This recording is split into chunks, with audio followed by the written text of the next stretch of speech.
Então, olá para vocês, estamos no nosso último episódio do Bastidores de Cenários Culturais, Vozes de Mirassol. Finalmente eu decorei esse nome, graças à Bíblia que o Lucas escreveu de nome para o podcast. Hoje vocês podem ver que estou num cenário que pode relembrar o cidadão mirassolense e alternativo, um local que movimentou bastante a cultura, o nosso querido Barata Azul. Por quê? Hoje estamos conversando com o nosso querido Adriano Amêndola. E Adriano, tranquilo? Bom dia pessoal. Isso daqui são resquícios do antigo Barata, para as pessoas que conheceram, frequentaram, tudo aconteceu lá, né? Sobrou esse pedacinho aqui, e é aqui que vai rolar hoje. Um pedacinho de muita coisa, né? Bom, esse podcast está rolando graças ao incentivo da Lei Paulo Gustavo, através da Prefeitura de Mirassol, que não só incentivou esse projeto, mas também um videoclipe seu, né, Adriano? Sim, eu gravei o videoclipe de Sussa, no Museu Municipal de Mirassol, até para divulgar, porque muita gente não sabe que Mirassol tem museu. Pois é. E já que foi uma contrapartida minha para o município, né? Já que foi um projeto aí do governo, eu falei, não, vamos fazer uma coisa legal para a cidade. Uhum. E não vou gravar só uma música minha, porque eu tenho várias músicas aí, e eu sempre trabalhei por conta, né? E eu pensei, não, já que é uma coisa que tem que ter uma contrapartida, vamos divulgar esse museu aí. Eu sempre gostei de ir lá desde criança e sempre vi bastante coisa legal lá e vou mostrar pra galera também, né? Então você é um cidadão mirassolense desde pequerrucho. Eu nasci aqui. Então vamos entrar nesse mérito, porque quem não conhece o Adriano aqui ainda vive num bunker, não sei, mas é um dos caras mais antigos aí do cenário musical, que tá faz tempo, e vamos debulhar como o Adriano chegou a ser o famigerado Adriano Amêndola. Desde pequeno ali, qual que é a primeira memória que você tem ouvindo uma música, Adriano? Isso vem na cabeça? Olha, você mexeu com um negócio interessante, porque eu, assim, não sei se é exatamente a primeira memória, mas uma coisa que eu lembro até hoje foi do meu pai fazendo a barba, escutando Hey Jude num rádio relógio, quando eu tinha uns 4 anos. Isso não esqueço. Aquilo me marcou tanto. E tanto que eu sou super fã dos Beatles até hoje, dos Rolling Stones também, né? E é uma memória que eu tenho, mas assim, uma coisa que eu tenho muito boa é minha memória musical. Eu não esqueço de música de propaganda de quando eu era muito pequeno, às vezes fico cantando elas no banho aí, enchendo o saco da minha mulher direto com musiquinhas de propaganda, jingle, e meu irmão também grava jingle, né? Então eu tive um contato muito grande também com música de propaganda, assim, música, como que fala? Não só jingle, tem um nome isso daí. Música publicitária, sei lá. Então, minhas primeiras memórias vêm do meu irmão gravando também, esse tipo de coisa, jingle político, também. E de pequeno ali você já teve essa vontade de, pô, eu quero aprender um instrumento musical, algo do tipo, ou você era só o consumidor no momento? Eu era só um ouvinte. Eu ficava fuçando nos instrumentos do meu irmão, pra quem não sabe, meu irmão também era músico, e ele começou muito cedo também, então enquanto era um pirralho de 5, 6 anos, ele já tocava, até na noite, e eu comecei fuçando os instrumentos dele, mas sem pretensão nenhuma. Eu realmente comecei a aprender violão, já tinha uns 15 anos de idade, entendeu? Você aprendeu por conta própria, ou foi aquele momento, por exemplo, o Rodolfo, ex-Raimundos, ele fala que ele sentiu vontade de comprar uma guitarra quando ele ligou na MTV e viu um clipe do Van Halen, os caras metendo solo em cima da mesa de escola no Hot for Teacher. Ele falou, cara, eu quero ser isso, eu quero comprar uma guitarra. E aí que ele falou, vou atrás. Você teve um momento desse também ou foi fluindo natural? Foi fluindo naturalmente. Eu também cheguei a cantar na igreja. Cantei na igreja até os 14, 15 anos de idade, né? Que eu fui de uma família bem religiosa, eu tinha que ir, né? E assim, aí depois quando eu cheguei numa fase mais rebelde ali dos 15, 16 anos ali, eu comecei a me ligar nas bandas e eu queria ser igual aos caras também.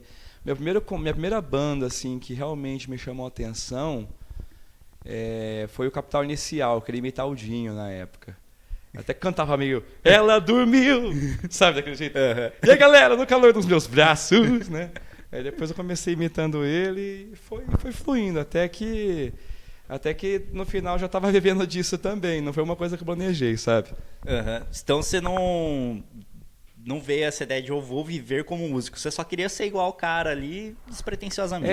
Porque assim, eu era muito tímido, por incrível que pareça, eu sempre fui bem tímido, Eu sempre fui um brincalhão, mas na verdade era o contrário, eu era bem tímido. E na escola eu era aquele cara meio nerd, meio esquisito, né? E quando eu comecei a tocar, isso começou a mudar um pouco a minha imagem, assim, né? A pessoa começou a me ver de outro jeito. Então, foi meio que um incentivo, né? Aquela idade que você quer fazer amizade, né? Quando você vai ficando mais velho é o contrário, mas quando você é adolescente você quer ter mais amizade, quer ser popular, quer aquela coisa, né? Então, eu acho que foi um pouco disso que me incentivou também. E também já cresci vendo meu irmão tocar, meu primo tocar, né? Uhum. Eu ia perguntar dessa influência familiar, você citou aí que tem seu irmão, seu primo, mas aqui, pô, você sempre foi de Mirassol, a gente mora numa região que é difícil chegarem as bandas maiores e tudo mais, então às vezes nós somos influenciados por músicos locais, bandas locais. Teve alguém nessa época aí da região que te influenciou também, além da família? Sim, sim. À medida que eu fui começando a tocar mais, né, fui conhecendo as outras bandas. Na época, o Brunão era da Acústica e o Work, já era uma banda que tinha moral na época. Em Mirassol tinha a Liar. Mirassol, na época que eu comecei a tocar, além das bandas que já tocavam na noite, muita banda era de Mirassol, você sabe, né? As bandas foram migrando para Rio Preto, né? O Brunão acho que morou aqui também uma época. Acústica e Work, o pessoal era de Mirassol. A Estado Novo, que era de Mirassol, a Laia era de Mirassol, e eram tudo bandas que fomentavam a noite de Rio Preto. Então eu fui vendo esses caras. Mirassol tinha 33 bandas quando eu comecei a tocar. A gente fez um levantamento na época, acho que a prefeitura fez, e a minha banda de garagem era uma delas. Nem todo mundo vivia de música, né? Uhum. Nem todas tocavam na noite, mas pelo menos uma meia dúzia ali tocava direto em Rio Preto. Então tinha muita banda boa na cidade, tinha muito músico na cidade. E muita banda de garagem. Você andava pela cidade, assim, na época, isso lá para 2002, 2003, assim, você andava pelos bairros, você escutava a bateria tocando de noite, entendeu? A gente estava andando por aí, adolescente, assim, sempre tinha uma banda em alguns quarteirões, assim, ensaiando. Era uma época muito diferente. E a gente ficava vendo as bandas dos outros, tinha também aquela competição, aquela coisa, né? Principalmente os mais velhos a gente admirava, mas as bandas que o pessoal tinha a mesma idade que a gente, era tudo adolescente, né? A gente queria ser melhor que a banda do outro. A gente queria tocar melhor, fazer melhor, ser mais bonito. Então, né, era aquela coisa. Então um acabava incentivando o outro de alguma forma, mesmo que nessa forma de competição acabava rolando. E ali, pra tocar, de fato, vocês tinham algum lugar em Mirassol que sempre se encontravam? Como que funcionava? Ou vocês, de fato, tinham que migrar para Rio Preto quando queriam tocar para um público? Não, rolava algumas coisas na cidade, principalmente em escola. A gente, aqui no Genário mesmo, que eu estudava no Genário na época, a gente tinha festival, até festival punk rolava também, era bem legal, a gente via essas coisas. A Casa de Cultura na época tinha apresentação, quando não tinha... Agora está reformando, derrubaram o negócio lá, né? Mas cheguei a fazer apresentação na Casa de Cultura de Mirassol, aquela que tem na praça, bonitona. Então rolava algumas coisas. Depois foi diminuindo. Né? Então tinha mais incentivo. E é engraçado, né? Você está citando uma época que Mirassol era menor.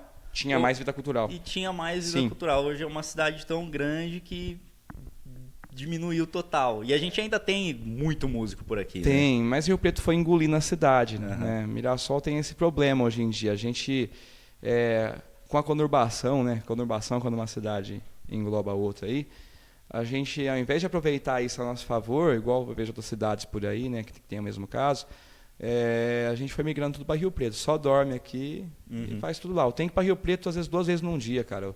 O dia que eu estou de folga, igual hoje, cara, a última coisa que eu vou fazer é ir para Rio Preto, cara. Eu tenho até raiva de olhar para o Washington Luiz aqui, cara. Nossa, tem um ódio, cara, que me dá gatilho, sabe? De correria de trabalho, então nem gosto.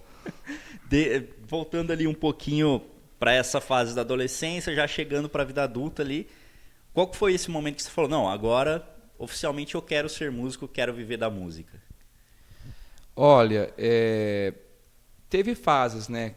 Quando eu já estava com 18 anos, meu parceiro Zema, que é um amigo meu, que inclusive mora aqui perto hoje em dia, a gente formou uma dupla de acústico, né, para fazer os sons que eu fazia na banda Derrama, só que a gente fazia uma versão acústica, que na época estava na moda, o rato acústico estava na moda. Então a gente fez essas releituras. Eu não tocava muito violão na época ainda, né? Eu tocava só o básico, ele fazia para mim, eu só cantava. Nessa época eu já comecei a pensar em viver de música, a gente já conseguia viver de música. Só que eu tinha 18 anos, eu só queria dar regaço, não levava tão a sério assim. Uhum. Eu fui levar a sério de verdade, eu demorei para amadurecer nesse sentido. Eu era bem molecão, assim, eu queria só ficar muito louco e chamar a atenção das mulheres, esse tipo de coisa, sabe? Uhum. Quando eu comecei a levar a sério música, eu já tinha uns 22 anos, assim, que foi... Na época eu arrumei uma namorada que não aceitava muito o fato de eu só tocar, e ela era mais velha, eu queria impressionar ela, aí eu arrumei um trabalho numa loja de colchão. E trabalhei quase um ano numa loja de colchão, cara. Que os donos eram evangélicos, eram pastores, eu só podia ouvir música evangélica enquanto ele estava lá, e era uma carga horária bem pesada, comércio, mas mais pesada que o de um comércio convencional, porque eles tinham essa política, né, de trabalhar até mais tarde de sábado, fazer feirão de domingo. E então eu comia o pão que o diabo amassou ali, e eu ganhava menos de um salário mínimo, quase um salário mínimo, e para mim conseguir ganhar mais que isso eu tinha que vender em comissão mais do que o valor. Aí depois que eu passei essa fase que eu saí da loja, eu falei, cara, quer dizer, a gente, não é que o músico ganha tão bem, mas comparado com essa vida, né, eu falei, nossa, eu ganhava no dia ali, né, tipo, trabalhando bem menos tempo tal, e fazendo uma coisa que eu gosto muito mais, sem essa pressão de bater meta, a pressão é só minha, né, comigo mesmo.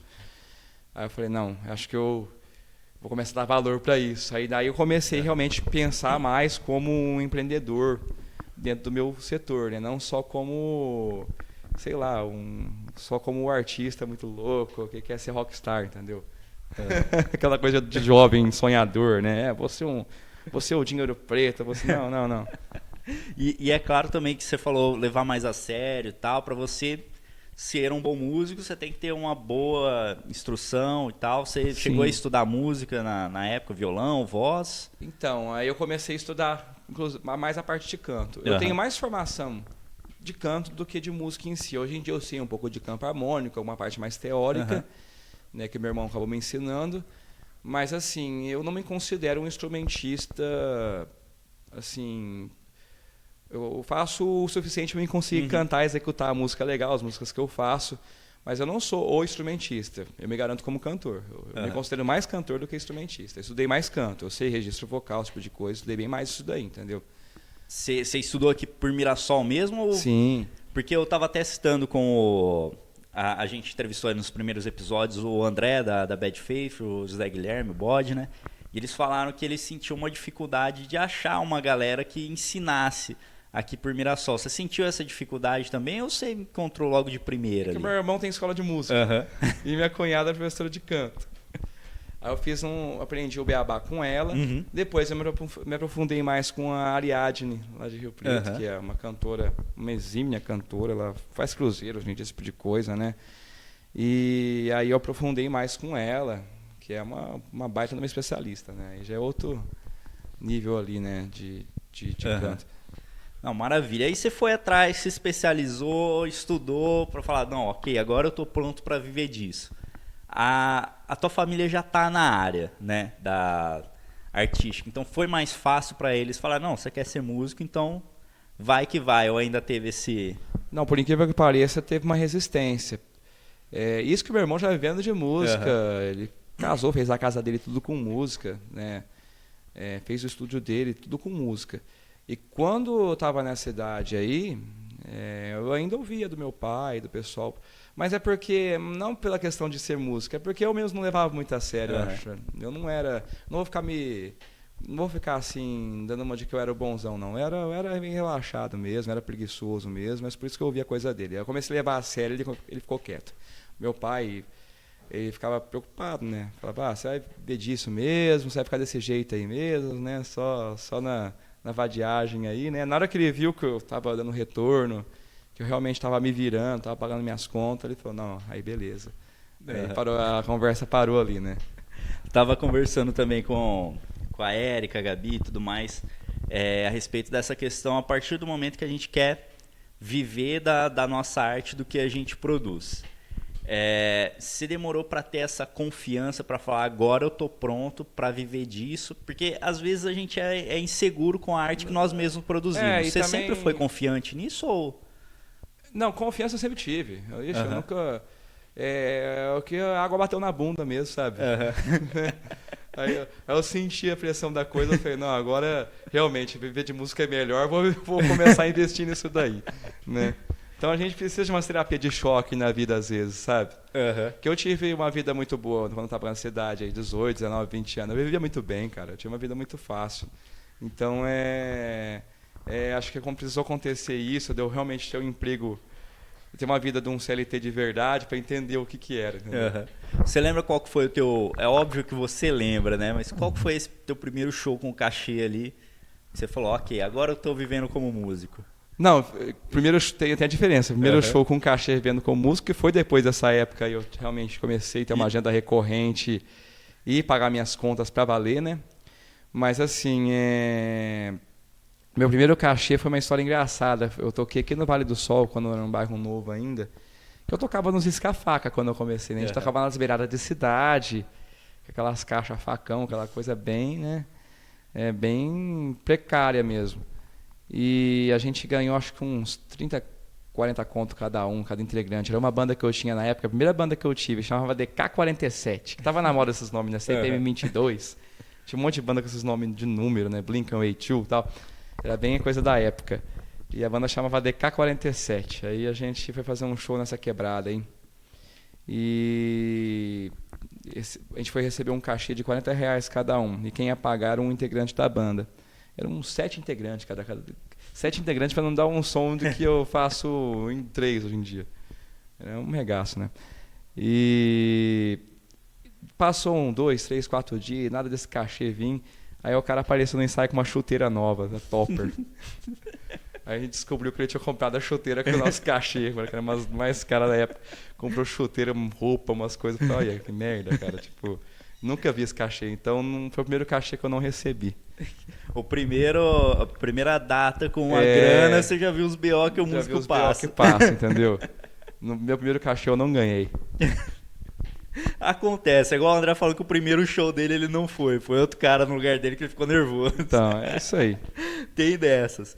E aí, beleza, você passa por esse período de tocar a troco de cerveja, tocar a troco de lanche, que tem essa época que o músico só quer tocar, né? Independente do que tá recebendo. Quando a gente tá começando, tudo é alegria.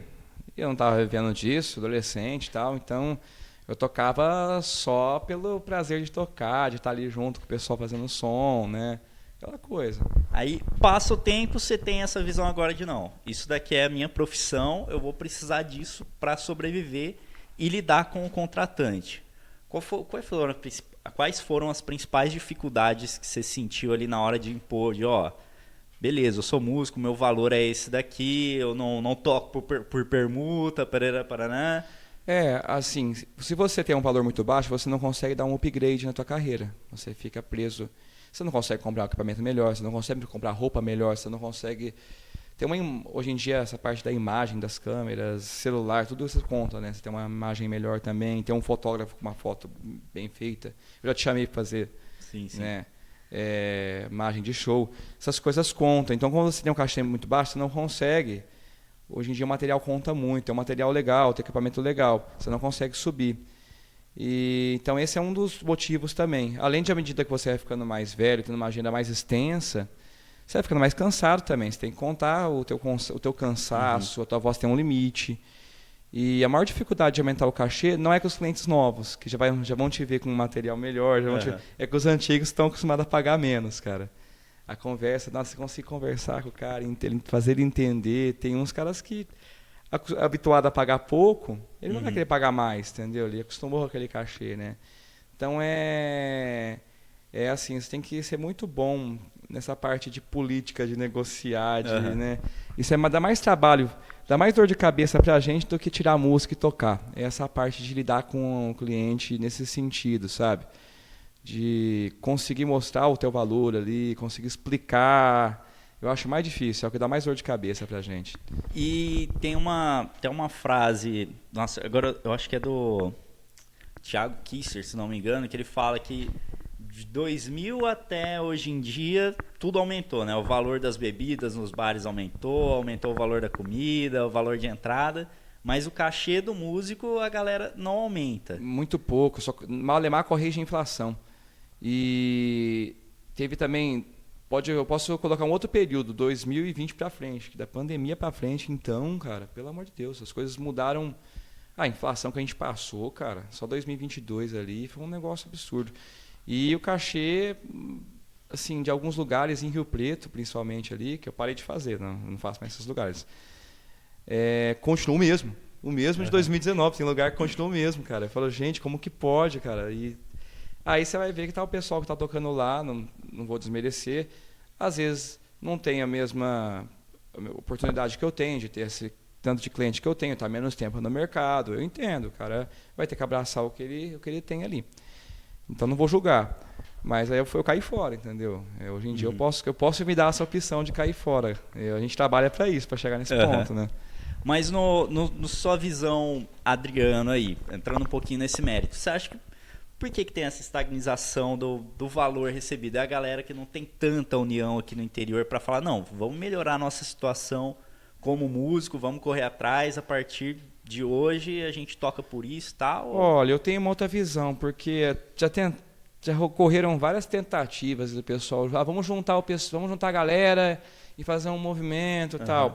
Só que, cara, o próprio mercado vai acabar derrubando isso, entendeu? Vai entrar gente nova precisando, entendeu?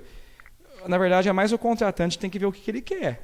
Né? Você quer já um cara que vai ter muito repertório na manga, vai ter assim, muita qualificação ali, vai ter muito estudo, vai saber o que está fazendo, né? Você vai querer pegar o pessoal, você vai permear a qualidade por isso do que você está fazendo, entendeu? E não é uma coisa que não aconteceu só com o nosso setor. Não sou liberalzão, não é isso, cara. Eu acho que a gente merece, mesmo o pessoal que está começando, merece um cachê digno, merece condições dignas, não é isso?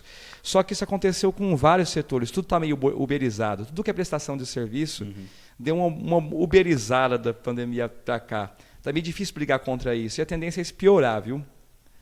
Então a gente tem que se impor pela gente mesmo. Infelizmente, assim, se não é ou o poder público dando incentivos, principalmente num país como o nosso, que a cultura é vista como uma boutique, não vista como uma coisa essencial, né? A cultura é vista como uma coisa de luxo, né?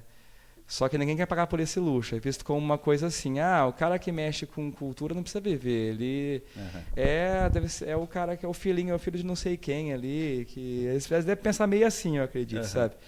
Mas assim, se você não se impor por você mesmo, não procurar melhorar a sua imagem, não procurar melhorar o que você está fazendo, não procurar ter um equipamento legal, você não vai conseguir aumentar o preço, cara, nesse mercado uberizado do jeito que tá. E para tudo tá assim, viu? Para fotógrafo, pode ver, para tudo, cara.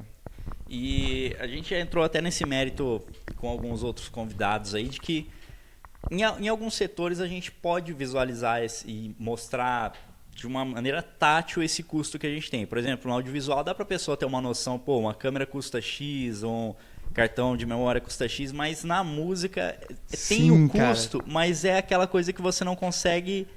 É aquela coisa subjetiva. Você tem 20 anos de carreira, você entrega certinho e tal, mas não é aquela coisa tátil do cara entrar no Mercado Livre e ver quanto custa tal coisa. Como que você faz?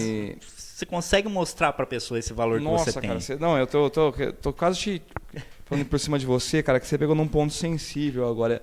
Como que é difícil aí mostrar para o cliente que você tem valor? E também mostrar que não só você, o teu equipamento vale muito, o teu violão é muito caro, o teu microfone, as coisas que você usa é muito caro, porque o pessoal pensa que é brinquedo, cara. Eu vou fazer evento, um monte de coisa, o pessoal quer pegar o violão, quer pegar sabe? Ninguém pega a tua câmera no casamento, deixa eu pegar, sair tirando foto. Bêbado vai pegar a tua câmera lá, a lente, oi, beleza, tal. Ninguém faz isso com um fotógrafo, mas com música o pessoal sente essa liberdade. E às vezes você tem que ser meio xarope, cara. Você tem que ser cuzão lá e botar um limite lá e fazer uma cara de... dar uma de chato mesmo, entendeu? Porque o cara vai pegar teu violão bêbado, vai babar em cima dele, vai derrubar bebida na tua mesa de som.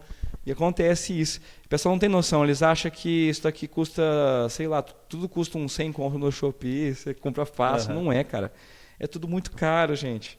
A gente leva, às vezes, 30, 40 mil de equipamento para fazer um evento para você que não é nem uma fraçãozinha mínima disso, entendeu? E faz. Então o pessoal tem que dar valor para isso também. E aí, um ponto principal também nessa vida de de músico. Você falou, pô, às vezes a gente lomba o carro com 30, 40 conto de equipamento, às vezes você vai ouvir a famosa frase, fica tranquilo que a gente já tem tudo aqui. Você já passou um perrengue ouvindo uma dessa aí? Aí chega o cara tem uma boombox lá, entendeu? Os caras não tem noção, velho. Os caras tem uma... Sabe aquelas caixas que imitação de boombox, você compra na Casa de Bahia, que cheio das luzinhas, assim, né? Que tem... O cara tem um negócio daquele em casa, que tem uma entrada P10, ele acha que dá pra ligar um violão, um microfone ali, entendeu? Não, tem equipamento aqui, chega aí. Nossa, cara. Ou também, vem aqui que a gente vai poder comer, tomar com a gente, e pode trazer tua mulher. Fala, meu... eu tô indo trabalhar, filho. Eu vou curtir também, eu gosto do que eu faço, né? Vou animar vocês, mas não é essa a ideia, gente. Eu não tô... Se for churrasco eu faço em casa, não tô passando fome, filho. Tipo assim. Bebida eu compro a bebida que eu quero, do jeito que eu gosto, lá, tomo em casa, tomo com meus amigos. Né? Não tem que ficar tomando com teus amigos lá que eu nem conheço, ficar, né, fazendo sala lá pros caras. Sei lá, né, velho? Cara, e como que você aprendeu a se blindar dessas ciladas aí? Cara, acho que eu nunca aprendi. A gente... Às vezes dá certo, às vezes não dá, né? É aquela coisa. Até hoje passa, às vezes, uma situação outra meio constrangedora ali. Porque você nunca sabe com o que você vai lidar, né? Tem clientes que são mais tranquilos, tem uns clientes que é mais complicado, cara. Cara, é uma loucura porque... Às vezes até no lugar que você tá habituado a já tocar, pode acontecer algum BO. Tem alguma treta dessa que é mais... Uma história dessa que é mais lúcida na tua mente, aí você não vai, pô, não precisa nem citar o local nem nada, só uma cilada que até você pode considerar engraçada disso. Não, tem muito também do pai e mãe, assim, que chega com a criança, meu filho gosta muito de música, o moleque tá pulsando violão, numa dessas derrubaram um violão meu de nylon esses dias atrás aí. Cara, o som não tá a mesma coisa, já troquei o captador, tudo, eu vou ter que comprar outro violão por causa desse moleque, velho. Entendeu? Umas coisas que acontecem, assim. O cara insistir em montar na beira de piscina, e tá todo mundo pulando na piscina, espirrando água. É umas coisas, cara, que a gente passa, mas gosta, sabe? A gente escolheu isso. E para esse pessoal que tá começando ali, os pequenos Adrianos que ouviram um álbum do Beatles, começaram a ser influenciados por Capital, sei lá qual banda que a molecada tá ouvindo hoje em dia, fala, pô, eu quero começar na música. Qual conselho que você daria que você pensa? Se eu tivesse escutado isso daí no meu início, eu não teria me ferrado tanto. Olha, é o mais simples possível. Nunca parar, nunca desistir. Porque eu desisti durante 1 ano. Nessa época eu já tinha participado da banda da Barata Azul. Já era da Barata. A gente viajava com essa banda. Parei de tocar praticamente durante 1 ano ali na época da loja de colchão. O impacto que isso teve na minha carreira... que eu tive que começar praticamente do zero de novo. Se eu tivesse continuado dali, eu tinha continuado de outro patamar. É uma coisa que eu me arrependo, assim... Não me arrependo porque serviu de experiência. E também dali eu comecei a levar a sério para valer. Né? Porque antes eu tinha feito várias coisas legais, tinha abrido show para gente famosa, tudo, mas eu não levava tão a sério, cara. Então, desde o começo, se leve a sério, nunca desista, cara. Se você se levar a sério desde o começo, levar como uma coisa séria, entendeu? Também não precisa ser xarope, mas leva a sério. E nunca parar, cara. Eu dei esse tempo aí, demorou para me recuperar desse tempo, entendeu? Se eu tivesse feito direto ali, talvez eu estava em outro patamar muito mais cedo, não tinha passado muito menos perrengue, entendeu? Então é isso. Cara, e dessa carreira aí, você tem mais de 20 anos, quantos sonhos você já realizou através da música, cara? Eu era muito sonhador quando era adolescente. Não vou falar que eu realizei os sonhos, as coisas não são do jeito que a gente imagina que vai realizar. Porque quando você tem 15, 16 anos, você tem aquela visão idealizada das coisas. Você acha que você vai ser famosão, e vai ser muito bom você ser famosão. E hoje em dia eu dou até graças a Deus de não ser um cara muito famoso, assim, nacionalmente, aquela coisa. Eu tenho uma moral aqui na região, assim, faz muito tempo que eu toco, então muita gente já me conhece aqui na região, né? Não a maior parte das cidades que eu chego aqui, já tem um pessoal que me conhece, já tudo. Mas assim, não sou famoso, né? E então eu consegui realizar coisas legais. Tem um episódio muito legal, foi quando eu fiz banda de apoio pro Kid Vinil, cantei junto com ele, e saudoso Kid Vinil, tem um disco assinado por ele aí. Foi um dos episódios mais legais, assim, que eu mais gosto de lembrar. Eu abri show pro NX0, abri show pro Titãs, viajei com banda assim para lugares junto com banda. Que eu fiz show no Guarujá, fiz show em vários lugares de Minas, assim, que foi legal pra caramba. Então tive música tocando em rádio durante um tempo, participei de muitos festivais. Então, são experiências que agregam bastante. Gravei um DVD com a Barata, com músicas minhas. De certa forma, eu realizei muitos sonhos, sem contar as coisas que a música me proporcionou. Né? Que hoje é meu meio de vida, me sustenta. Eu tenho a minha casa do jeito que eu gosto, eu tenho minhas coisas do jeito que eu gosto. Né? Eu não preciso andar igual um Mauricinho, eu posso andar com roupa descolada. Né? Então é isso. Se eu quiser, eu não fico bebendo em serviço, que eu não acho profissional, mas se eu quiser beber em serviço, eu posso. Entendeu? Então são coisas que são legais. Eu não realizei o sonho de ficar famosão, de, sei lá, de sair em revista na época. Hoje em dia não tem mais revista, né? Mas de sair na capa do Rolling Stone, tipo de coisa que eu sonhava quando era adolescente, mas fiz bastante coisa legal, de certo modo. Realizei sonhos de outra maneira e foi legal. Isso é uma parada que eu vou até parafrasear uma frase, eu não vou lembrar o nome do rapaz, mas é de Catanduva, ele é fera pra caramba no cavaco, ele participou do podcast do que é da Tchau Radar e tudo mais, ele falou essa frase, de que quando ele era mais moleque ele tinha essa pira aí, pô, quero ser estourado no... O Lucas já olhou pra mim, eu vou ter que escolher as frases que eu vou falar, eu quero bombar na música, ser um cara famosão, vender 1 milhão de cópias, e ele fala que hoje em dia ele tem 1 milhão de cópias vendidas. E ele percebe isso quando ele vê o boleto da escola da filha dele chegando e ele pagando com o cachê, chegando conta de casa ele pagando com o cachê. E esse é o sucesso que você considera também? Não, você conseguir viver de música no Brasil já é um sucesso. Porque hoje em dia também bandas de rock relativamente famosas, os caras vivem assim. O mercado nosso é muito monopolizado. Realmente quem é famosão no Brasil é funk sertanejo. Eu vejo bandas como Carne Doce, Bugarins, bandas que são do circuito nacional, que participam de festival fora do Brasil, eles não vivem uma vida muito diferente da minha, da tua, entendeu? Eles às vezes fazem até uns bicos por aí, umas coisas assim. Como que o mercado de outros estilos é precarizado, está precarizado, entendeu? Eles não estão vivendo nas mil maravilhas, igual o pessoal pensa. Mas eles estão conseguindo levar uma vida do jeito que eles gostam, igual a minha, fazendo as coisas que gostam, né? Então é isso. E, cara, você começou numa época que o rock estava no topo no Brasil, ali anos 2000. A gente vai passando por várias transições. Hoje a gente está num período totalmente diferente. Qual que é o segredo para um músico conseguir se manter tendo datas aí, mesmo com tanto tempo e tanta moda passando? Eu nunca traí meus princípios, né?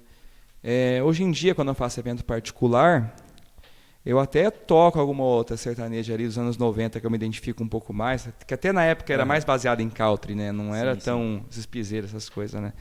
Então dá para fazer um popurrí com alguma música ali, ninguém percebe. Mas assim, até hoje eu faço um repertório mais variado do que eu comecei tocando só rock, para poder pegar mais trabalhos e tal. Mas eu nunca traí meus princípios. Eu não vou pôr um chapéu na cabeça e falar que eu sou um cantor sertanejo, entendeu? Eu não vou também de repente chegar, e aí, beleza, tal, e começar a cantar rap, sei lá, fazer outra coisa. Eu continuo com a mesma postura de quando eu comecei. Eu continuo fiel àqueles princípios, àquela imagem que eu criei de quando eu comecei. E não importa a moda que passa, não importa a trend, não importa nada. Eu vou continuar sendo igual. Vou me adaptar a algumas coisas, mas eu acho que a gente tem que se manter firme naquele propósito, que as pessoas vão te chamar e vão se identificar para aquela imagem que você criou desde o começo.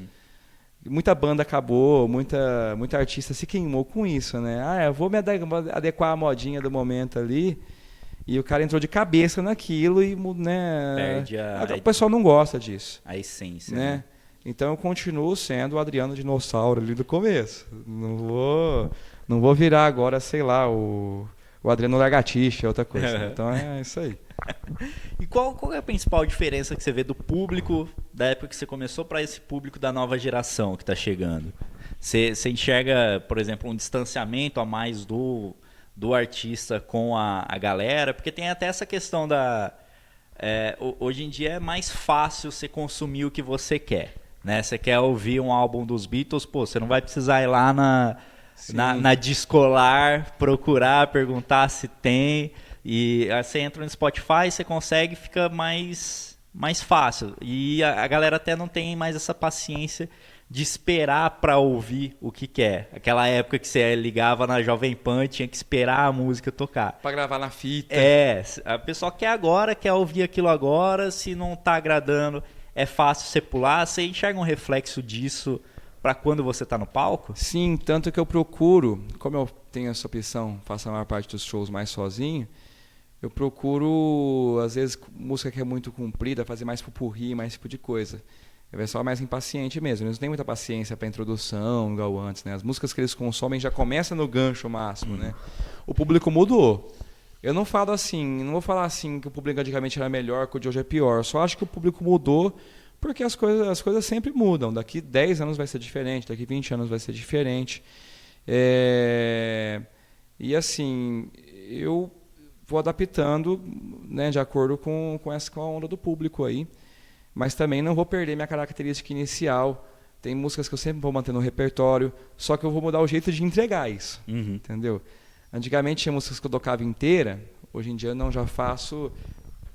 Tá tudo num tom ali, várias músicas, eu vou fazer um pedaço de cada uma ali, entregar um mashup ali pra galera, já emendo com uma atual também, entendeu? E também vai mudando as bandas, né? Porque tem banda que era mico tocar quando eu comecei. E quando eu comecei a tocar CPM, NX0, era zoado pros roqueirão, né? A galera que era do rock mesmo, era Nirvana, Guns, tipo de coisa. Aí você tocar até System e tal, mas você tocar CPM, NX0, era mico. Hoje em dia é legal. Você toca a galera, né? E hoje em dia o Charlie Brown é o novo Legião. Eu vejo o Charlie Brown como Legião, como era o Legião 20 anos atrás, sabe? Então vai mudando, você tem que ir se adaptando. Mas eu continuo também tocando Legião, continuo também tocando as bandas antigas, mas toco hoje em dia o NX0, que eu não tocava no começo, que eu tinha até vergonha, falava, nossa, tocar NX0, gente. Credo, né? Hoje em dia eu falo, não, legal, né, que eu vou tocar NX0. Então hoje em dia eu toco essas coisas, toco pitch, então a gente vai adaptando.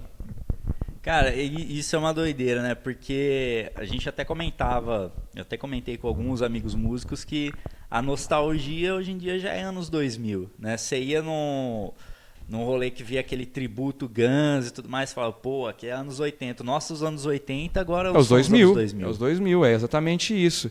O pessoal que ouvia NX0 hoje em dia está com 30 e poucos anos, né?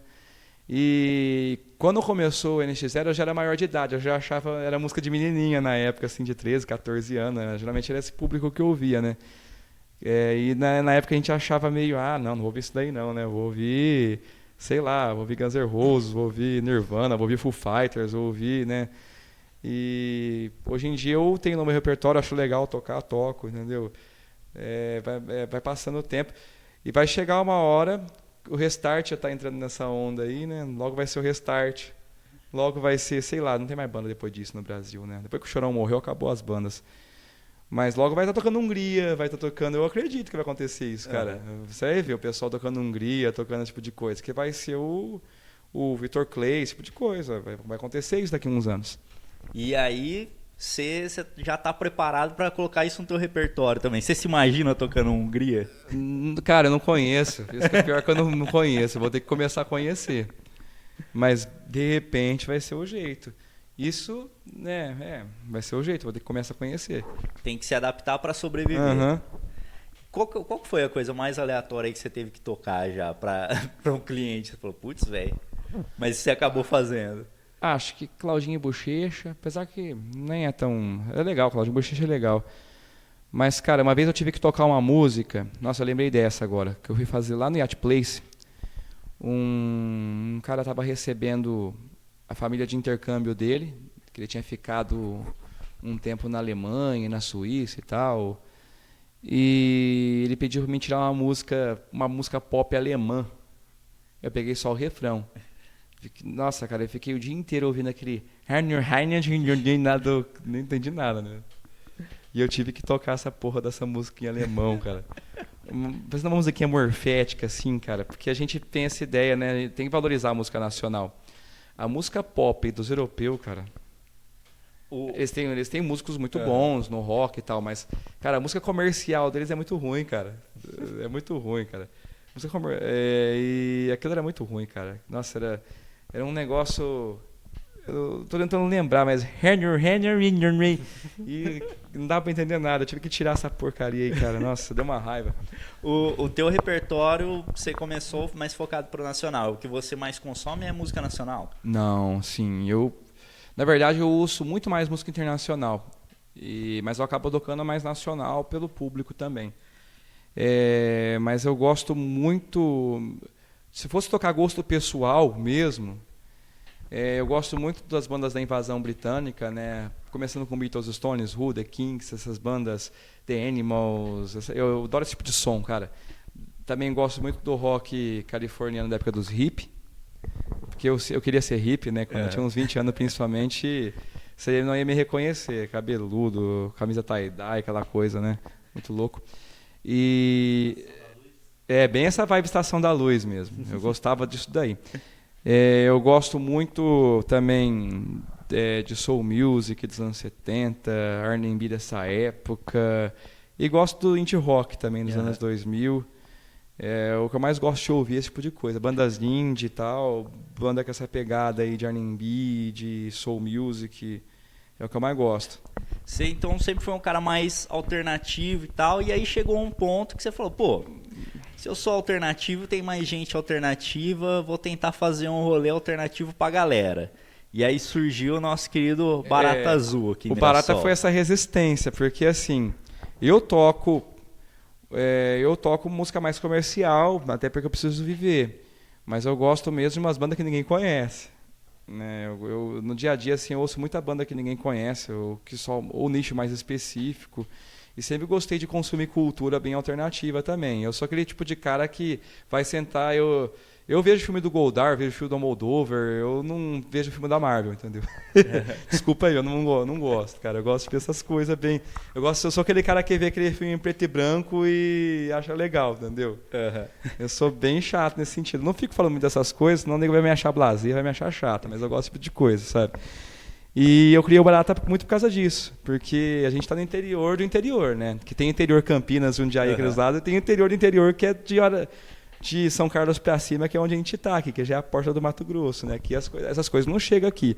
Quando chega uma coisa de um pouco diferente no Sesc, você pode ver a reação do pessoal, né? Nossa, colocou uma pessoa trans, um negócio assim e tal, todo mundo já está xingando, já está... Pessoal que é bem complicado, cara. Então, o que o pessoal... acha alternativo pra aqui na região, pra mim é carne de vaca, entendeu? E cara, até entrando no mérito um pouco do Barata, a galera que frequentava ali, você percebe que é a mesma galera que tenta movimentar o cenário até hoje, né? E são essas poucas pessoas. Porque, por exemplo, tem muita gente que... Vou citar Rio Preto como exemplo, porque lá tem um fluxo um pouco maior. A galera fala, pô, aqui em Rio Preto falta um bar de jazz, um bar de blues. E aí um dia isso eu ouvi de um músico de blues que fala, cara, sabe por que não tem? Porque você não iria. Então, qual que é o peso que você sente disso da galera... A galera aqui no interior é mais fechada mesmo para esse tipo de rolê mais cult, mais alternativo? É difícil porque não tem incentivo, não tem contato, né, cara? E assim, a maior parte do pessoal acha tudo muito absurdo, né? É o que eu tô te falando, vem qualquer atração um pouco diferente que mexe com uma questão um pouco mais sensível, mais delicada. Cara, a gente tá numa cidade de 500 mil habitantes aqui do lado, aqui, que o cara queria obrigar o pessoal a rezar Pai Nosso na escola. Tipo assim, não sou nada contra a pessoa rezar por livre e espontânea vontade, que bom pra ela, mas assim, obrigar o pessoal a rezar, entendeu? Então você vê o nível que a gente tá lidando aqui. E eu acho que Rio Preto, cara, tá faltando ter mais universidade pública, porque você pega uma cidade que tem mais essas coisas, você pega Londrina mesmo, que é uma cidade que tá um pouco maior que Rio Preto ali, que tem bastante curso de humanas. A dinâmica da cidade já é outra, cara. Você chega num bar, tá tocando, sei lá, um soul music, um negócio assim, um black dos anos 70, normal, né? Você chega em Rio Preto, você está tocando um DVD acústico MTV super batido ali, você já acha... Isso já é alternativo, né? Entendeu? Então é complicado, cara. Não tem muito contato, né? A cidade não tem muito incentivo, não vê coisa muito diferente, né? E citando agora nossa querida Mirassol, Você já tocou muito mais em Rio Preto do que aqui em Mirassol, né? Sim. Você sente falta de espaços aqui pra galera ou não tem espaço porque não tem público de fato? Não, cara, Mirassol, por incrível que pareça, eu acho que um limbo. Mirassol reúne muita gente interessante, viu? Tem uma cena muito forte aqui, já teve cena muito forte aqui. Porque eu lembro quando eu era adolescente, rolava muita coisa aqui na cidade, viu? Então é falta de fazer mesmo, é falta de vontade do poder público, sim. É relaxo, sim. Porque o potencial turístico dessa cidade, se você estuda aqui, cara, só aquela casa de cultura que está ali no centro, aquele prédio é histórico e foi nos primeiros prédios feitos naquele modelo Art Nouveau tal, do Brasil, cara, umas coisas assim, sabe? Então, o pessoal não sabe a história da cidade. E tem sim, cara, Mirassol concentra muita gente de fora, muita gente com cabeça legal. Tudo que eu tentei fazer aqui sempre deu um público que eu não conhecia, não sei de onde que veio. E você vê que tem, sabe, gente? Só falta fazer mesmo. Pô, que massa. E isso é uma coisa que você citou que realmente acontece. Às vezes, quando agora virou o T-Pub, né? Antes é o Groove, já passou por várias administrações. Mas sempre tinha um rolê um pouquinho mais diferente. Você via um público e falou, pô... Então onde veio esses caras? Onde brotou essa gente, né, cara? Você vai falar, de onde você é? De Mirassol, que você não vê geralmente pra rua, né? Entendeu? Então tem, cara. Tem como fazer sim, cara. Falta de vontade mesmo. Tem algum show em Mirassol que você fez e você guarda mais na tua memória afetiva? Olha, os shows que eu fiz na praça sempre foram legais. Não tem nenhum preferido. Aquele que você filmou foi super legal. Porque sempre é uma oportunidade que... Aqui eu sou igual vereador, né? Eu ando na rua aqui no centro, eu moro desde que eu nasci. E a cidade mudou muito dos últimos 20 anos para cá, né? Ela cresceu muito. Então eu peguei uma época que a cidade ainda era pacata. Que ainda era uma cidade que todo mundo se conhecia, que as famílias se conheciam. E quando eu faço um show desse igual na praça, às vezes vem aquele, sabe, aquele amigo dos teus pais, amigo de família, que só sabe que você toca e nunca te vê, né?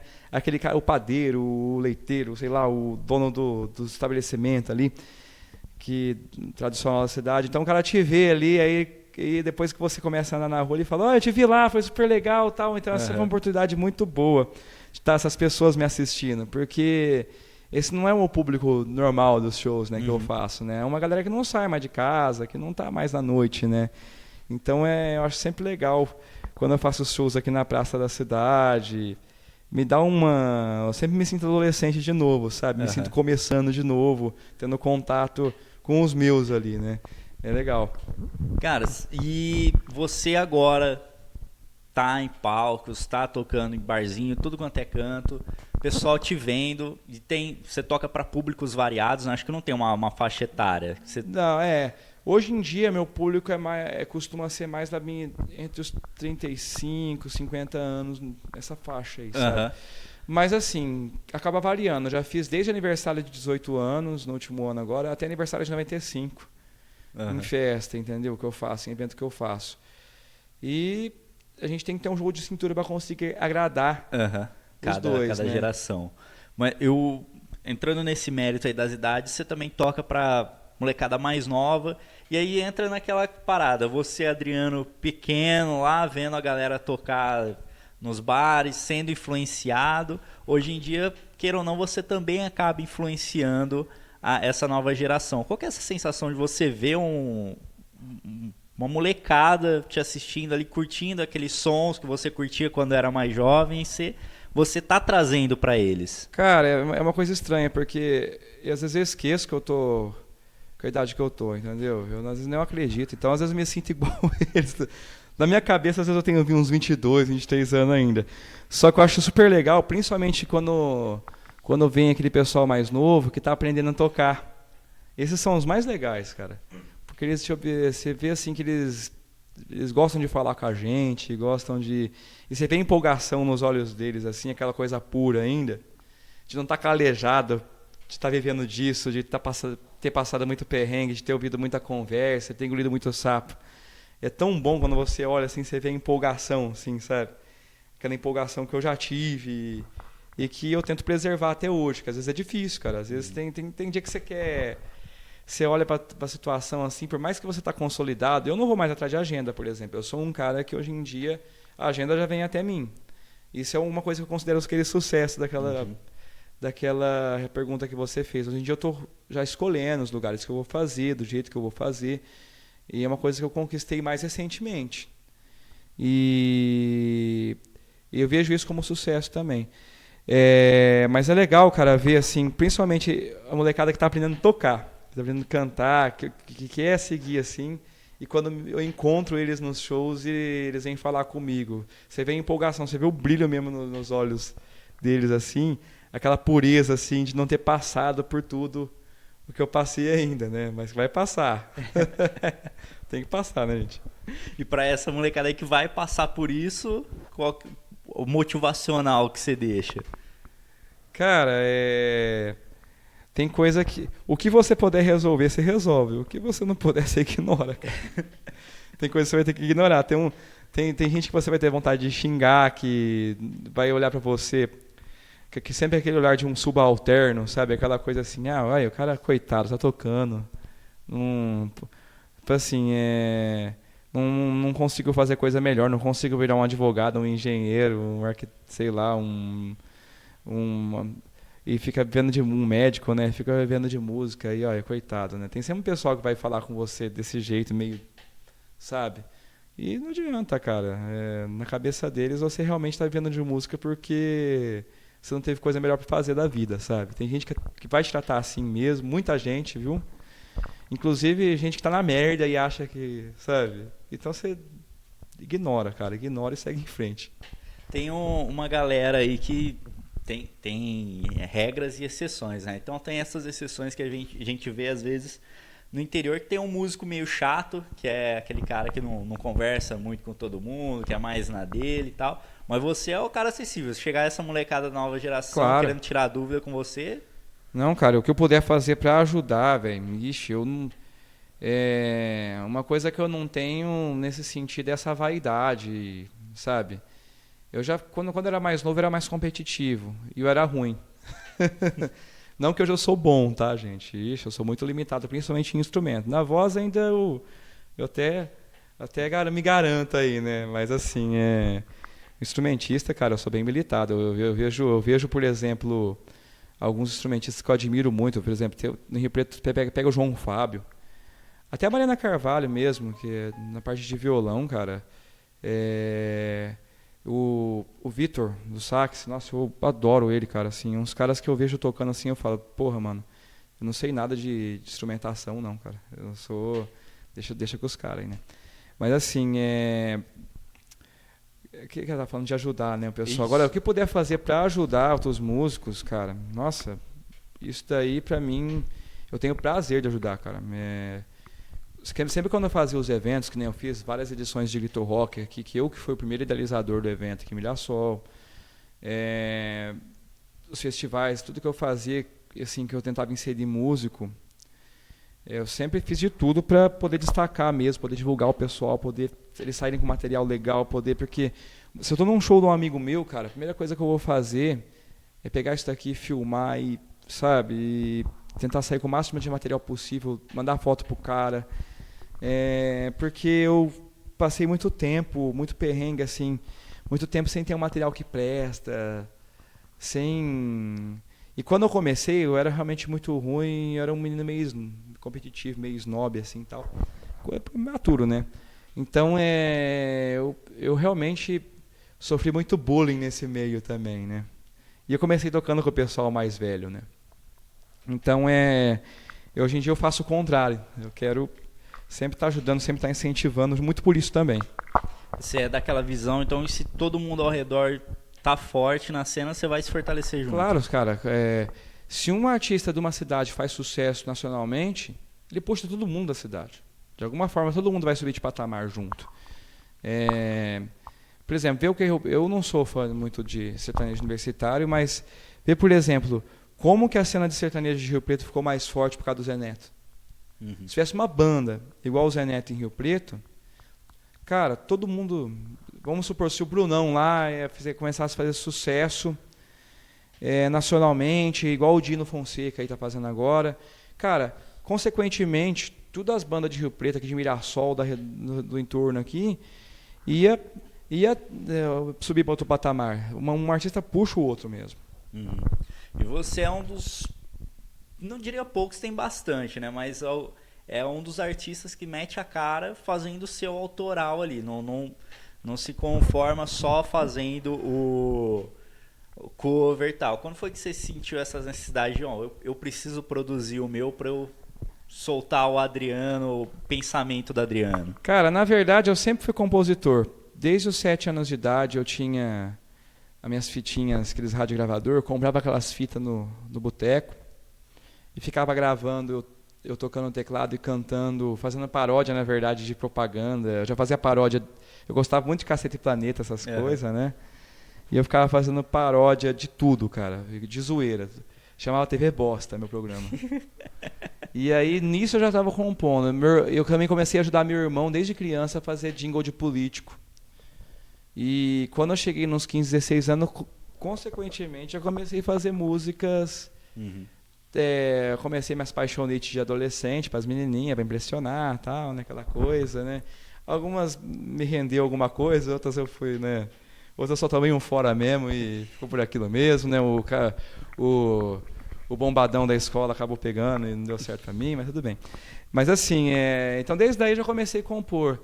E assim, eu comecei a escrever cada vez mais, eu fiz ciências sociais, né? Então nessa época eu fiz muita música de cunho político, com a Barata, ou com uma temática não tão assim, mais subjetiva, mas também tinha um fundo político ali, e participei de muito festival.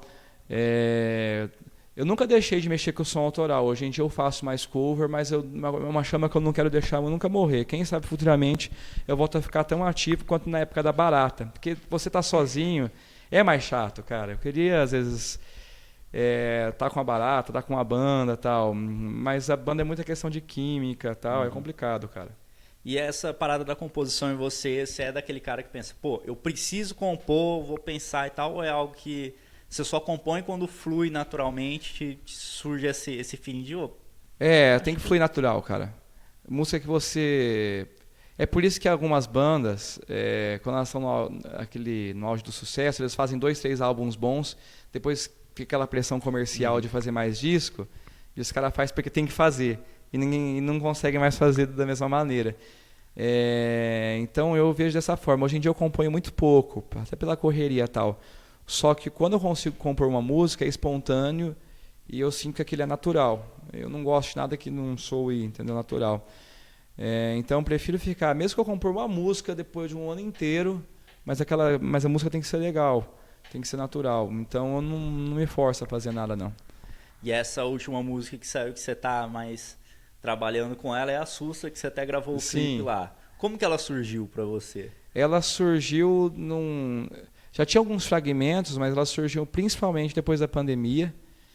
E eu fiz ela para a Júlia também, conto um pouco da minha história para a Júlia, mas também eu conto de um pouco de um relaxamento, né, pós-pandemia, que a gente passou aquela fase, que eu fiquei 2 anos praticamente sem trabalhar, e num desespero, né, chegou num ponto que eu não dormia mais, cara, porque não sabia o que ia acontecer.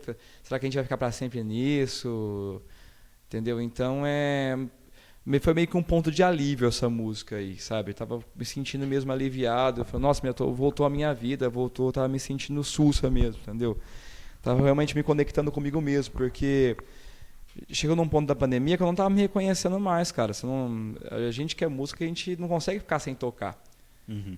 Tanto que na época que eu trabalhei quase um ano fora da música, também comecei a me sentir assim, cara. Eu ouvi as bandas tocando, dá vontade de dar um chute no cara e falar, dá esse microfone aqui, pelo amor de Deus, cara. Sai daí, deixa eu cantar. Entendeu? Então é desesperador o negócio, cara. Se a gente para de fazer... Eu vejo o pessoal que tocava antes, que já foi músico, às vezes cola no meu show e não toca mais, os caras ficam assim lá na plateia. Os caras, sabe? Os caras tá louco pra tocar, entendeu? A gente xinga de tocar pra caramba, de fazer 6, 7 shows na semana. Hoje em dia eu tô diminuindo um pouco o ritmo. Mas se você ficar sem tocar meses, igual eu fiquei na pandemia, nossa, cara, é desesperador, cara. Começa a dar uns comichão na gente ali. E, cara, do Sussa, você fez o videoclipe, ficou sensacional, gravado aqui em Mirassol, no museu. E entrando nesse mérito do apoio governamental que a gente não tem tanto. Você acha que sem esse incentivo da Lei Paulo Gustavo, que inclusive está fazendo rolar o podcast, seria possível fazer algo tão legal ali? Ia demorar quanto tempo para o projeto se não tivesse isso? Eu já estou num ponto que eu poderia me dar esse luxo.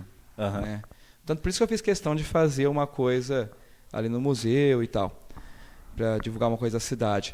Mas com certeza, cara, é muito caro, né, fazer um material desse, sim, da maneira que eu fiz ali. E para um artista que não está no patamar que eu estou, tocando direto e tal, e não tem um planejamento do jeito que eu tenho, é muito difícil, cara. Se não tiver um incentivo governamental, a maior parte não consegue. Eu já tinha clipes gravados, tudo, né? Mas imagina, para um cara de 20 e poucos anos que está começando, como que ele faz para gravar um clipe, um material no Brasil, cara, onde qualquer equipamento é muito caro, qualquer serviço é muito difícil. Então, eu sou totalmente a favor de ter esse tipo de incentivo. O pessoal assim, que não é da nossa área, às vezes fica pensando, nossa, mas o governo fica dando dinheiro para o pessoal fazer trabalho. Os artistas estão ganhando um dinheirão. Cara, o Prolabore é uma fração desse serviço. Tudo que eu ganhei do governo ali, isso que foi uma fração pequena, né? Que Paulo Gustavo é pouco dinheiro. A maior parte eu usei para pagar o deslocamento dos músicos, a gravação do clipe, a divulgação dele, tudo. Então, é uma visão muito distorcida que o pessoal tem desse tipo de coisa. É claro que eu preferia viver numa sociedade hipotética, que um dia o Brasil não precisasse mais de incentivo assim, que a gente tivesse, igual acontece nos Estados Unidos, países assim, né, são desenvolvidos e tal, que o pessoal tem condição de... O equipamento é barato para eles têm condição de, com 20 e poucos anos, ter uma banda com camiseta, tudo bonitinho, ter os equipamentos, ter uma Fender e poder gravar o clipe e tal. O mercado deles proporciona isso para eles, mas o nosso não, cara. Se não for um incentivo do governo, a galera não consegue. Hoje, eu com 20 e poucos anos de carreira, um clipe daquele que não é um clipe hollywoodiano, caríssimo, eu consigo bancar. Só que, claro, de qualquer forma, né, ia ficar pesado. Também fica pesada para mim. Agora imagina para um pessoal que está começando ou que não tem essa condição, né? Então, se não tem um incentivo desse, não tem uma oportunidade dessa, eles não conseguem. E um clipe desse é uma virada de chave na carreira de muita gente. O cara que não tem nenhum material, ele mostra aquilo, olha, ele começa a entrar nos lugares, né? O pessoal começa a botar confiança, começa a ver, o cara realmente é músico, tá vendo o clipe do cara. Então tem que ter. Para você, Adriano, compôs a música, idealizou o clipe, que eu acho que você mentalizou isso já, teve essa vontade. Como que é olhar para isso que em um momento era só um eco ali na tua mente, falando, pô, eu quero colocar isso em prática. Você vê a canção feita com o arranjo, ali com o videoclipe, que sensação dá ver algo seu já aparecendo completinho na tua frente ali? Cara, é uma sensação, é como se fosse um filho, né? Mas tudo é uma projeção, nasce de uma projeção mental mesmo, né? A gente às vezes está tomando banho ali, começa a ter uma ideia. É incrível, cara. Às vezes estou dirigindo, começa a ter uma ideia, né? E é um processo. Às vezes vai acontecer 2 anos depois, 3 anos depois. O importante é não deixar de fazer. Mas a gente não faz nada sozinho também, né? Um trabalho que acaba reunindo, que nem o clipe de Sussa ali foi... Apesar de ser um trabalho pequeno, um trabalho regional tal, de qualquer forma ali envolveu umas 15 pessoas. Então, não nasce na minha cabeça, mas à medida que a ideia vai se desenvolvendo, vai ficando um pedacinho de cada um que foi se envolvendo no projeto também. Então é um filho de todo mundo. Né? Cara, que massa. E o legal da arte é isso daí, né? Até quando você vai tocar, mesmo que pareça é só você com o violão, precisa do público, precisa de todo mundo, né? Senão não é a mesma sensação. Sim. Você tocar para um público morto a gente vive numa sociedade agora que está muito nessa ideia de self-made man, né? Que você pode fazer tudo sozinho. E não é assim, né, gente? Que essa ideia do empreendedor que se faz sozinho, que seja seu próprio, né, chefe, não sei o quê. Mas, cara, o meio artístico não funciona assim. Não existe você fazer tudo sozinho com a música. A música... A arte, em geral, você precisa muito das outras pessoas. É o meio que mais precisa da validação também dos outros. Você precisa ser validado pelos outros para você existir. Ninguém precisa validar, por exemplo, uma coisa operacional. Quebra um negócio na tua casa, você chama o cara para fazer o serviço, ele resolveu o serviço, pronto. Né? Você precisa de validação do público. O público precisa gostar de você para você dar certo, cara. Então não existe esse negócio de self-made man no que a gente faz, né? Bom, nós estamos com quantos minutos aí já, Sr. Lucas? Falamos pra caramba aqui, né? Uma horinha? Caramba, a nossa média estava 40, né, 50 minutos. Mas vamos entrando nos méritos finais aí, Adriano. Tem algum ponto que você queria citar, que você ficou se coçando, esperando uma pergunta chegar, que você acha importante deixar pro pessoal, ou teu recado tá dado aí? Cara, eu pensei em tanta coisa. Na hora que você pergunta assim, dá um branco na gente, cara. Mas assim, se eu começar a contar as histórias de, principalmente festivais que eu participei, assim, histórias com a barata, e deixar esse podcast aqui aí por umas 3, 4 horas brincando. O Adriano pequenininho imaginaria chegar onde chegou aqui através da música ou... Cara, pior que eu sempre fui pretencioso, cara. Na verdade, assim, eu não fico surpreso de nada que aconteceu comigo. Na verdade, eu acho que eu tenho que fazer mais ainda. E tem galera que acha que acha que a ambição é uma coisa ruim de você ser. Não, a ambição é ruim quando você passa, né, por cima dos outros para você conseguir alguma coisa. Para um músico dar certo, ele tem que ser. Agora, assim, você tem que ter um pouco de ambição, gente. Mas assim, desde que você não pisa na cabeça de ninguém para conseguir o que você quer, tá tudo certo, né? Perfeito. E acho que o recado final que eu deixo é esse, gente. Não vamos desistir. Parece que é batido, parece que é clichê, mas assim, eu já desisti, por isso que eu falo isso, né? Eu já desisti por um tempo, já tive vontade de desistir várias vezes. E a única coisa que me arrependo é disso, tá? Do resto não, cara. Do resto não me arrependo de nenhuma bimboca que eu toquei. Que eu toquei em muita bimboca na minha vida, cara. Eu toquei em mais bimboca do que tive shows bons. Os shows bons estão sendo principalmente, graças a Deus, assim, nos últimos tempos, estão aparecendo só show legal, assim, né? Então aquele lugar, quando você estiver no meio do monte bêbado, na tua cabeça, ali no meio daquela bimboca, assim, tal, pensa, não, cara, eu vou passar por isso, mas vai vir coisas melhores, sabe? Maravilha. Quem quiser encontrar o Adriano, encontra no YouTube, encontra no Spotify, onde mais te encontra? Tudo meu nome, tá? Adriano Amêndola no Instagram, no Spotify, no YouTube. Eu tenho alguma coisa no TikTok já, eu prometo começar a mexer mais lá, cara. Não me adaptei, né? Eu só me sinto tiozão quando eu entro no TikTok, cara, porque é tanto estímulo, tanto gancho, tanto que eu fico meio, nossa, cara, o que tá acontecendo aqui, né? Mas ainda vou me adaptar, vou começar a postar mais lá também, que dizem que é o futuro, né? Então pode procurar aí Adriana Amêndola, não é Amendola, tá tudo certo. E para festivais ou bimbocas? Cara, pagando bem. Eu já toquei em inauguração de postinho de saúde, já toquei em tudo, cara, que vocês pensar. Então, pagando bem, cara, qualquer bimboca aí, tô dentro. Mas é isso. Valorizem a cultura local, valorizem os artistas locais, como o Adriano, que está aí faz anos e anos, e que isso sirva de incentivo para a nova geração de músicos, ou até a velha guarda, que tem muita gente aí, tem muito músico de 50 anos que não sentiu a força para dar o primeiro passo ainda, né, Adriano? Cara, eu converso com um músico que começou com 40 anos. Tem um cara que eu converso daqui da região, e ele tá tocando bastante, tocando legal, cara. Ele falou, não, comecei depois dos 40, cara. Eu comecei... E tem gente aí na noite aí, cara, fazendo com 50 e pouco, 60 anos. Aqui em Mirassol a gente tem o Luizinho, cara, que é um cara sensacional aí. Continua na noite também, entendeu? Não tem idade não, gente. Não tem idade pra começar, não. É isso.